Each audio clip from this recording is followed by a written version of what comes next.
makosana kwabweratu communication imene yachoka ku ofesi ya Vice President wa dziko la Malawi a Dr. Jane Ansah, ndipo tenga ndi communication imeneyo akunena zona kuti Dr. Jane Ansah kuyamba pa 26 December 2025 kukathera pa 10 January 2026 akhala zonena kuti ali ku UK kapena kuti ku United Kingdom. Ndefunso nkumati kodi akukachita chani ku UK iko, nangano akupita ndani, akupita okha? Aito nkhani ndionena kuti ku ofesi imene ya Dr. Jane Ansah ya Vice President analemba chikalata pa 11 December 2025 kuziwisa unduna wa Foreign Affairs and International Cooperation. Cholenga cha kalata imeneyo amafuna zona kuti unduna umene wa Foreign Affairs achite madongosolo kuuza ambasada wa dziko la Malawi ku UK kuti ku UK ko achite madongosolo ake pajande kuti ndopanga mavisa ndi zilolezo zina ndi zina kuchoka ku dziko limene la UK. Ndi cholinga choti avomereze a Dr. Jane Ansah apite kumeneko motsata ndondomeko ya dziko limene la United Kingdom. Ndipo tenga ndi communication imeneyo akunena zona kuti ulendo umeneyo ndi wa private, ndekuti oziwa okha a Dr. Jane Ansah ngati Vice President. Ndeno ku nduna umene wa Foreign Affairs ndekuti amene ali ku UK ko ambassador wa Malawi ku UK ko kandeti ndo ena ogwira ntchito kumeneko akwena kuthamangisa china chilichonse zokhuzana ndi ma logistics ndi zina zotero kuti apange facilitate. Ndi cholinga choti a Dr. Jane Ansah akafike kumeneko ku UK. Komano potenga ndi uthenga umenewo akunena zona kuti a Dr. Jane Ansah akafikira ku city kapena kuti town imene maziwa kuti Northam.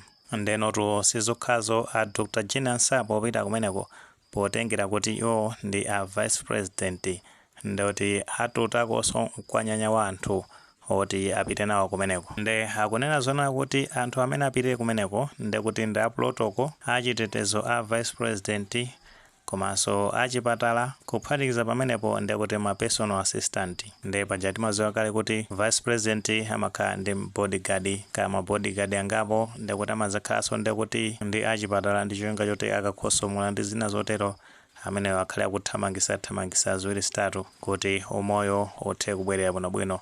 Ma personal assistant ndeti maziwa kale kuti ndothandizira zina ndi zina a protocol ndoti azikalongosolanso zina ndi zina kumeneko. Ndeto paja kuna zoti ulendo umene ndi wa private kapena kuti private trip ndekuti ndiwoziwa okha Dr. Jane Ansah ndeti kandi ku holiday kandi zina zotero komano nkhani yake ndi imene ndoti ulendo oziwa okha. Ndeno potengerano ndi ndandanda wa anthu amene akunena kuti akupita nawo pa ulendo umenewo zikoneka kuti ndi anthu 16 potengeranso ndi zimakalata zimene zikuyenda mmasamba mchezo. Ndebefunso nkumati kuti anthu 16 onsewo ndeti mpaka na private trip ayi ndithu potengera kuti mwina ni entitlements yawo titha kungonena kuti ndi momwemo ndithu. Komano potengera kuti mbuyomo paja kunatuluka ma austerity measures amene usogoleri umenewo unayika ndi cholinga choti ateteze ndalama kapena misonkho ya Malawi. Mukakumbukira bwino msogoleri wa dziko Professor Arthur Peter Mutharika anazalengeza zama austerity measures amene wa ku parliament pamene amasegula parliament imeneyo pa 31 October 2025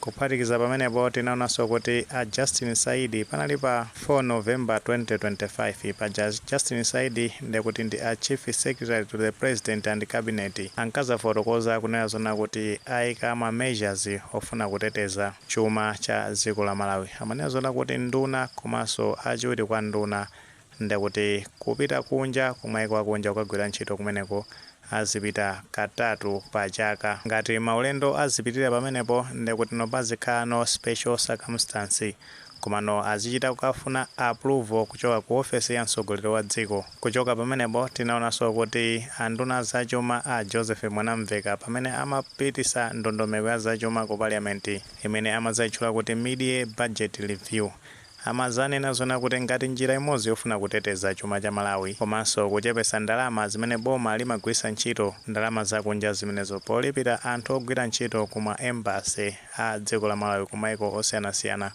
achepesa anthu ogwira ntchito kumeneko kama zayika limiti ya anthu kandi 5 kandi 6 amene ngati sakulakusa mafigures yake. Ndenofonso nkumatsanena kuti kodi ma austerity measures angopanga apply pomwepa nanga gulu la anthu amene wakodi sakupanga drain misonkho ya Malawi potengeranso kuti popita maulendo ngati amenewa amakhaza kuti agwisa ntchito ndalamatu za maiko ena. ndeno mukasiyanisa ulendo wa Profesa Arthur Peter Mutharika pamene apita ku South Africa paja nawonso unali wa private, anthu amene anatenga popita ku ulendo umenewo mutha kuona kuti anomane chisale ndi gulu lina anapeza kuti alisiya, kusonyeza kuti unali wa private. Anthu ake amene anapita ndi anthu owerengeka kwambiri, komanso ku dziko limene anapitalo sikutali ku South Africa, ngakhale zimamveka kuti anapita ku chipatala chani, komano ngati anapita ku chipatala ndiye kuti it was fine, ulendo was worth it. Ndeno musiyaniseno ndi ulendo akupita a Dr. Jenner Sarr, akupita akutali ku UK, makosti ake ndiye kuti ndi ambiri pamenepo, kuphatikiza pamenepo ndiye kuti gulu limene latengedwa pa ulendo umenewo anthu 16. Komabe sitingayankhule zambiri, nkutheka kuti kubomako anaonekeranso zonsezi zimene tikuyankhulazi.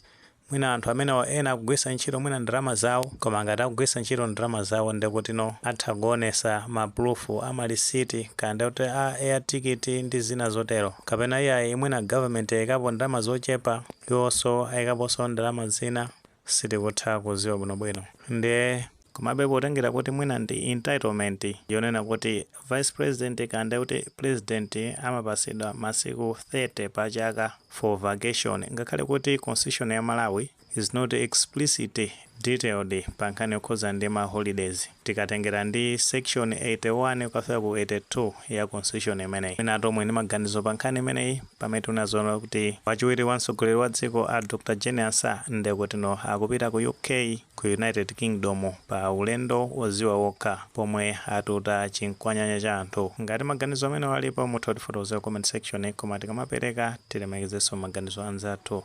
Sewayo panga like video imene komanso panga subscribe channel imene cha Fox Malawi News 18, ndicho ngati nkhani zambiri zikamachitika ndiye kuti zitakupezani.